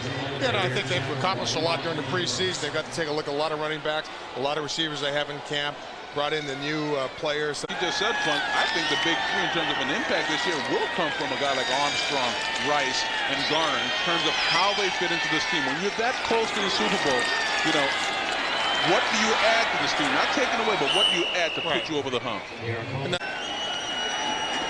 Low snap, almost blocked. May have gotten a piece of it. The coverage is there, so Green Bay will have to leave it alone. With the Raider roll inside the 10-yard line. The defensive line will have to step it up because of the absence of Darrell Russell. And I think that both the offense and the defense, when they operate on all cylinders, this team will be tough to beat. Burris can pass complete to Charles Lee and get right on a line. He doesn't have a touch at all. Not at all. What do you think about the Raiders for this year? Well, you know, obviously I think the AFC West for sure. You know, they won it last year. People have to go after them. As George mentioned, offensively, there's just so tough to defend with all the different personnel they bring in and out time and again. And, you know, I think they're going to be another explosive scoring machine as they were a year ago. How good a quarterback is Rich Gannon? Rich Gannon, you know, I think athletically he doesn't have the kind of arm that a Brett Favre does or a Peyton Manning, yet he makes very few mistakes. He's a great team leader out there, and he comes up with plays either through the air or by running the football. You know, he was the second leading rusher on his football team for a good reason, because he can run. John. I think the Raiders have to go into the season with a why not us attitude. And that's the reality of it. I mean, this is a football team that was just a play away last year from realizing where they wanted to be. And if they have that why not us attitude, and they're going to have that. Why? Because Seattle has gotten better. Kansas City, if you believe in X Factor, maybe Vermeil can bring that to this football team. I think the Chargers have gotten better as a football team. So if you put that all together, it tells you that the Raiders have to play better football than they did the last year. And I believe from what we've seen so far in the preseason, they've put themselves in a position to make that run. What about Denver? I think that's a question mark. I think so. I think offensively, you know, they're tremendous offensively. Yes. And the only thing they did in the offseason was to get their defensive team better by signing Leon Lett, Chester McLaughlin, some defensive backs. You know, they want a stronger defensive unit. And so I think more than any other team in this division, and it'll have to play out to see if I'm right or wrong, obviously, or any of us are. But I think, you know, Denver scares me, and, you know, they could be an awfully potent football team. And you don't, not that when you don't mention a team like Denver, it's not because you don't think they're good, but you're looking at what everybody else that you can't expect that San Diego is going to be as woeful as they were the year before, and they've done some things to try to get better. But I think it does become a two-horse show between the Raiders and Denver. Well, Seattle. But that's what I'm saying. With some other extras, if you don't come to play from week to week, that's all you're trying to show in the AFC West. From top to bottom, arguably the most improved division in the NFL this year. And if you don't come to play, you're going to get beat. I absolutely agree. You know, and it's going to determine, who's going to knock off who in this AFC West. Right. Last year it was really the Raiders and the Broncos with very few surprises. And this year, I think it's going Let's enjoy this as we bring preseason to a close. Henry he's been on target. He's an exciting ball. What's the time out here? He's exciting to watch. Yeah, and he's moving the ball club down the field within the last 2 minutes. A couple nice passes to Charles Lee, who's no stranger to the passing game. He was, his quarterback at Central Florida was none other than Dante Culpepper. So, they're still working on their game, and we've talked about this. It's situational football. And they're going to work on their 2-minute offense now. As much as Charlie wanted them to run the clock out, good work. They wouldn't listen to you, Charlie. and on this particular drive, the pass just before this one, he did try to put a little air under it and miss the receiver by about 10 feet, So he's just not used to doing that. 9 days, September the 9th at 10 a.m. Arrowhead Stadium in Kansas City. They'll have 70,000 plus. They're all in red. To welcome the Oakland Raiders. That's a great matchup. You know why I like that game? I'm going to tell you why I like that game. Rather than playing like against a duck. Right, you're going to be focused. And a duck, Charlie's looking at me. What's a duck? I know a duck is Arizona. Yeah, a duck is like Arizona. A team that you just feel, whether it's true or not, you just feel you're going to beat up on them. Well, the Raiders know, even though they know they're a more talented football team, they've got to come to play against Kansas City, especially on the road, because Kansas City will be ready to play against them. Another thing, they got Dick Vermeil there. He's one of the most emotional coaches in the He will entire fry them through 5 wins this year. Without a doubt. So he's going to get them ready to play. He's going to get them emotionally up. Whether or not they're a strong team like the Raiders, remains to be seen. But you're right. He's going to have them all crying. 20 seconds left.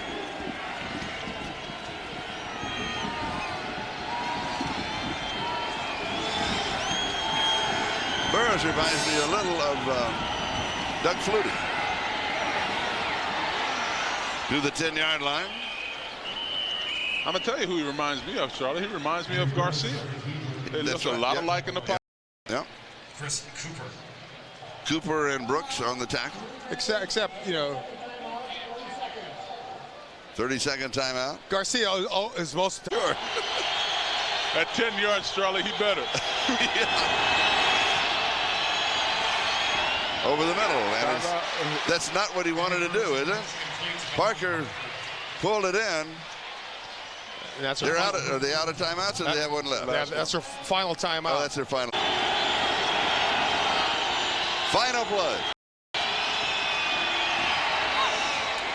Incomplete. Zeros across the scoreboard. And the rest want to go home. Yes, because that looked like pass interference.